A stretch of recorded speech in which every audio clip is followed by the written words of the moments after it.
Well, that was an episode. How's it going, everyone? Phoenix here. Today, we're going to talk about The Flash, Season 9, Episodes 4 and 5, titled The Mask of the Red Death. Now, it's a double-parter. I hate these, but I also love them. Anyway, in the first part,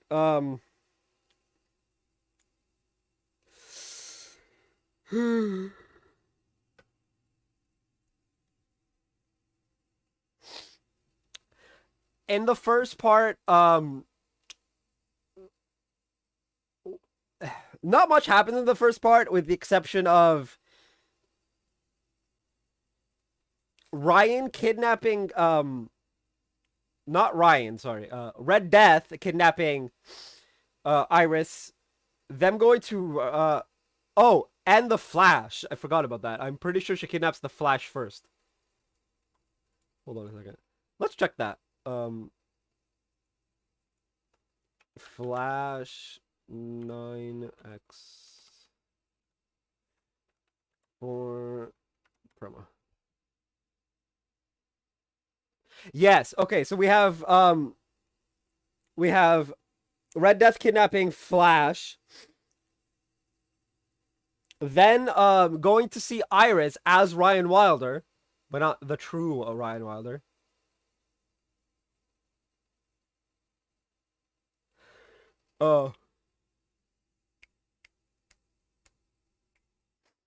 She kidnaps Iris and takes her to their base where she threatens to hurt Iris if Barry doesn't run on the cosmic treadmill to open up a portal to her world, so that she can get back. She wants to take Iris with her to talk down her Barry, because her Iris is dead and was best friends with her. Died in like the first showdown between her and other Flash. Supposedly. I know the comics Red Death is because Bruce like fused with Barry, sort of. He like took his powers. And somehow I don't know like the super specifics. But yeah. While Barry is running, Mark has like a click in his head. He realizes, oh shit, I'm doing wrong. I think Iris talked him into it. So he overloads the machine, sending all of the excess Speed Force energy into Red Death, knocking her out for a bit, or at least knocking her on her ass, and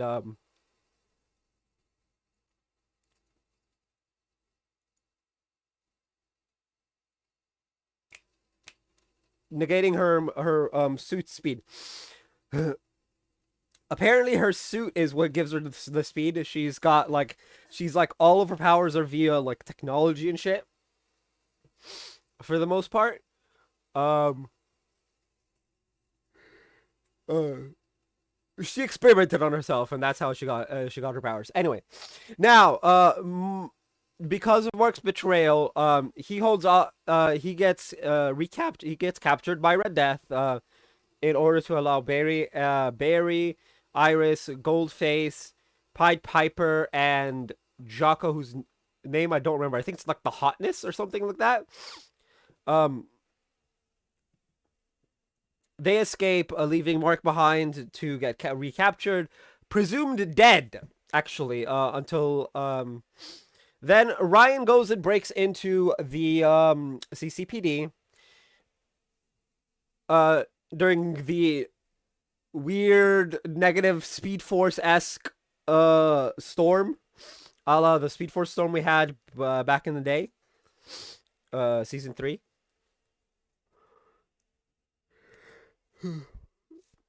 There, Kramer uses her mimic powers to try and copy everyone's powers, but while also hurting the originals. But she gets neutralized by Red Death when she realizes mimic, and whoom, zooms in with Metacuffs. Look, guys, it's Reen and Malamar. Now I just need Crow and Ordine. I probably will put Crow here and Ordine there. Anyway, yeah, she neutralizes Kramer. And so while looking, the team wants to find where Red Death is, so they use Cecile's empathy powers to lock onto Red Death, who, when she realizes empath, she puts the image of Mark captured and alive into Cecile's head, thus leading to the entire team, well, Barry deciding that we need to go save him. Now, Hotness, Pied Piper, and Goldface. I don't remember Goldface's name, so I'm just gonna call them by their nom de guerres.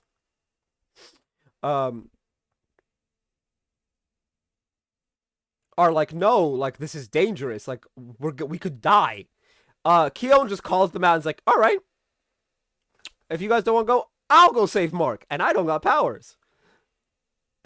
So Hotness and Pied Piper are like, oh, fuck, we can't let her show us up. She's got no powers, which is a weird take to have with Iris and Joe being Iris and Joe, but hey, whatever.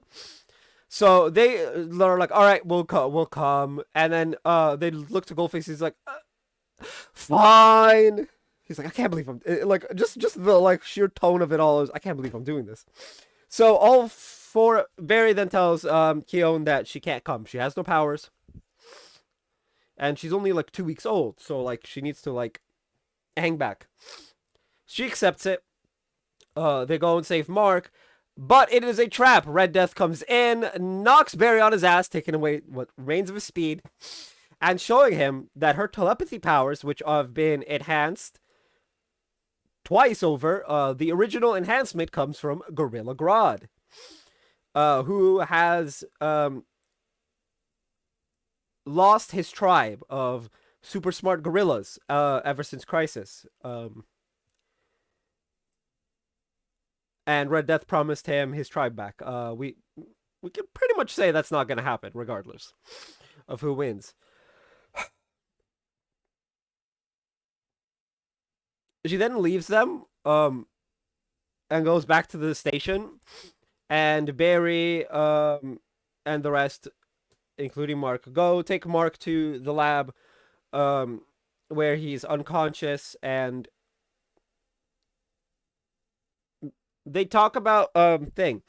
Now, Barry goes to visit Gorilla Grodd to convince him that he is indeed a hero and he should, help them out and whatnot. While this is happening, Keon is trying to get Mark to wake up, and she pulls a Disney, a la Descendants and shit. True love's kiss works every time, right?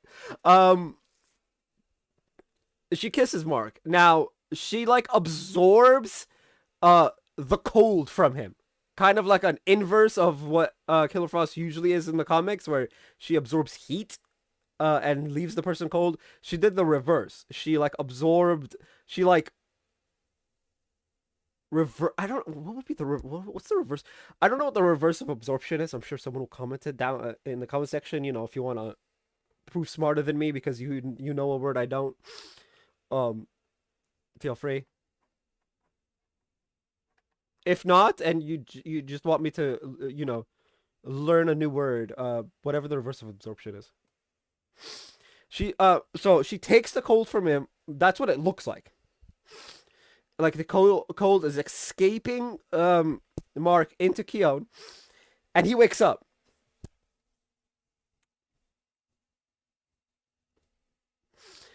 Now, Gorilla Grodd is convinced successfully, and he gives Barry the speed for Spark back that Barry left with him when we last saw Gorilla Grodd. So, with Gorilla Grodd no longer helping Red Death, she gets like a headache. Kramer escapes. Red Death is very angry. That's true. levels of angry, temper tantrum, because that's what this is. Um, OG Red Death, like Bruce Wayne, it was more of a my all of my Robins are dead in this world, and so I'm going to end the world because fuck y'all, you killed my sons, which is kind of a mood. But anyway, so Barry and Red Death face off. Oh, they're running around the city. Barry's faster. Woo! Oh, he gets rocked on his ass. Um, as Red Death goes in for the killing blow, lo and behold, the woman herself, Batwoman, has appeared. Shoots a batarang at her, disables the speed. I don't know if it's disabling the speed because the batarang itself or because the suit got damaged. So disabled the speed. Now, they go mirror matchy type thing. And when Red Death tells Batwoman, you can't beat me, I am you. I know everything you do, blah, blah, blah. Ryan's like, I don't need to win. She also calls Red Death her with a bad hair day. Which, yeah. Yeah, pretty much.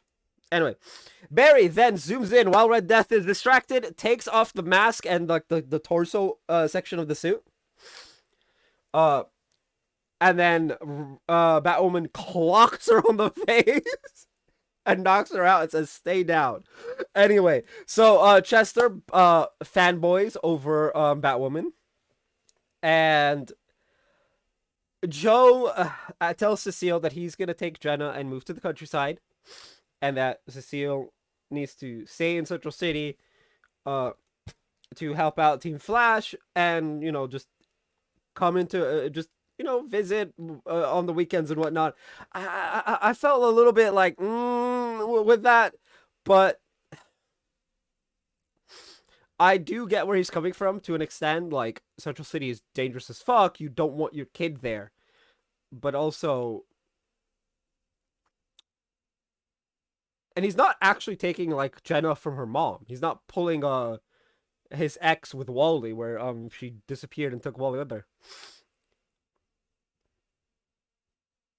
Kind of thing, right? Like, it's more of a like, keep the city safe, keep the child safe. We can do both, but it would mean Cecile has to split her time between the two. Now, Cecile's all like happy, yay! You made a plan that works. And they hug it out, and it's all good. Anyway, they have a farewell party for Joe. Oh, I should also note a little bit before this, Ryan sees Goldface, Pied Piper, and Hotness had helped out with the Flash. And he's like, wait, aren't you guys the villains? And Goldface is like, yeah, so did we. It's like, I thought you guys were the villains. It's like, yeah, so did we. And I'm just like, is Central City always this like this? The response was, it's just a Wednesday. Red Death, end of the world, and it's just a Wednesday. I busted out laughing at that scene just because it's fucking hilarious. Right, obviously, if the Flash was still on Tuesdays, the line would be it's just Tuesday. But it's good that they it's just funny, just seeing them acknowledge it like that and like the humor. Anyway, back to the farewell party. Mark is there, Keone is there, Barry, Iris, Joe, Cecile, Allegra, Chester. Sorry, it's 8 o'clock for me right now. 7:59, yeah, almost 8 o'clock. Anyway, now, Joe gives this very emotional speech. Mark is like, I don't think I should be here, because of like the stuff that happened in the previous episodes. Barry reminds him, no, Mark, you are one of us now. You are family. You deserve to be here just as much as anyone else. Now, Allegra and Chester make out in front of everyone. And then they make out again. And then Iris gets dizzy and she's like, I don't know why I'm so lightheaded. Keone drops the, I do. You're pregnant. Bombshell. Just straight up. And everyone's just like, oh my god, congratulations. And it's the funniest shit ever. But also, like, Keone has powers? Wait, that's 2 instances of Keone having powers. The first one was reverse Killer Frost powers, and the second one is this I know you're pregnant thing.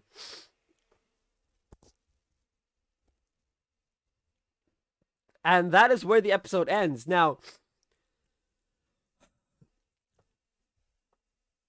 mini crossover. We also find out that Ryan, Kara, Alex, and Nia all do like a get together in Gotham every once in a while, which is cool. Anyway, now that's the end of the Red Death arc in its entirety, and it took 5 episodes. Which I mean, usually these things are way longer. This is a final season. It's gonna be jam packed. Honestly, when they showed us Gorilla Grodd, I thought, I was like, wait, is this Purgatory? Are we gonna see the Spectre? Are we gonna see the man, the myth, the legend himself, Oliver Queen? Nah, we got Gorilla Grodd. Gorilla Grodd is cool though. Anyway, that is both episodes, this week's and last week's. Tell me what you guys thought of it down in the comment section down below. That's gonna be it for this video. If you guys haven't already, hit like, hit subscribe if you're new. I will see you guys next time. And as always, stay bright. Next time was probably just gonna be next week's episode. Anyway, bye.